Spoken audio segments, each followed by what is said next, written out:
Bonjour à tous, j'espère que les vacances s'est bien passées pour vous.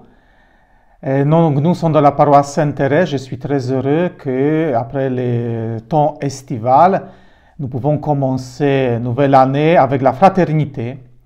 Et cette année, je vous propose qu'on réfléchisse un petit peu sur les 10 commandements. Les 10 commandements. Est-ce que vous avez déjà entendu de ces mots, 10 commandements? En préambule d'une étude sur les 10 commandements, il faut s'interroger sur leur légitimité pour nous aujourd'hui. Lorsque l'on aborde ce sujet, la question primordiale est la suivante. En tant que chrétien du XXIe siècle, que représentent pour nous les 10 commandements? Nous savons très bien que 10 commandements ont été donnés à Moïse il y a environ 3400 ans, alors que le peuple juif échappait à l'esclavage égyptien et se dirigeait vers la terre promise, aujourd'hui Israël. Alors, au début, petit test de votre mémoire. Est-ce qu'on peut, dans les pensées, vérifier est-ce que nous connaissons 10 commandements? Alors, premier commandement, c'est... Deuxième commandement, c'est... Et troisième commandement nous parle de quoi? Quatrième commandement nous dit qu'il faut honorer qui? Cinquième commandement parle de... Sixième, nous connaissons très bien, c'est la pureté du cœur et que vous ne soyez pas adultère. Mais septième commandement parle de... Et huitième, qui peut me dire? Neuvième et dixième. Ouf!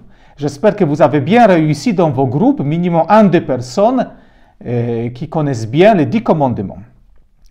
Nous abordons séparément chacun de ces commandements. Mais au début, revenons à la question de leur légitimité pour les chrétiens modernes. Quelle valeur ont ces commandements et que représentent-ils pour nous aujourd'hui? Si vous posez cette question 10 commandements, est-ce que vos enfants ou vos petits-enfants les connaissent? Par exemple, le rôle des 10 commandements est bien sûr de présenter les péchés et ses conséquences.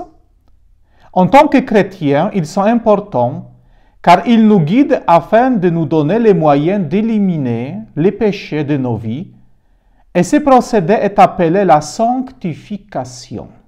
Donc les 10 commandements servent pour sanctifier notre vie. Nous avons besoin de commandements pour nous guider vers la maturité spirituelle, mais pas seulement. Ce n'est pas seulement la question du péché, de sanctification. Sur le mont Sinaï, Dieu conclut une alliance avec le peuple. Un accord est donc conclu entre deux parties qui vont s'engager ensemble. Quelle est l'obligation du peuple? Donc aussi de nous. Le Seigneur Dieu leur dit qu'à partir de cet instant, Israël sera son peuple, sa terre. Alors, si on les questionne pour savoir à qui ils appartiennent ou quelle est leur filiation, ils devront répondre qu'ils sont la propriété du Seigneur et que tout appartient à Dieu et dépend de lui. La propriété du Seigneur et que tout appartient à Dieu et dépend de lui. Est-ce que c'est aussi notre situation? Est-ce que je pense de cette façon? Mais quelle est l'obligation de Dieu dans cette alliance? Cette obligation correspond aux 10 commandements ou bien aux 10 promesses. Dieu dit, si vous êtes avec moi, si vous êtes mon peuple, alors je mettrai en vous ces 10 préceptes.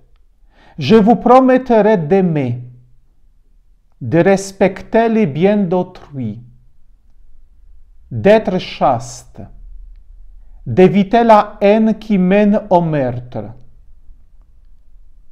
Dieu dit encore, je ferai en sorte que tu ne tues pas, que tu ne voles pas, et enfin, que tu aimes. Que tu aimes. Essayons donc d'examiner ces promesses et de voir combien ces perspectives à laquelle Dieu a invité Moïse et à travers lui tous les hommes, donc chacun de nous, sont extraordinaires.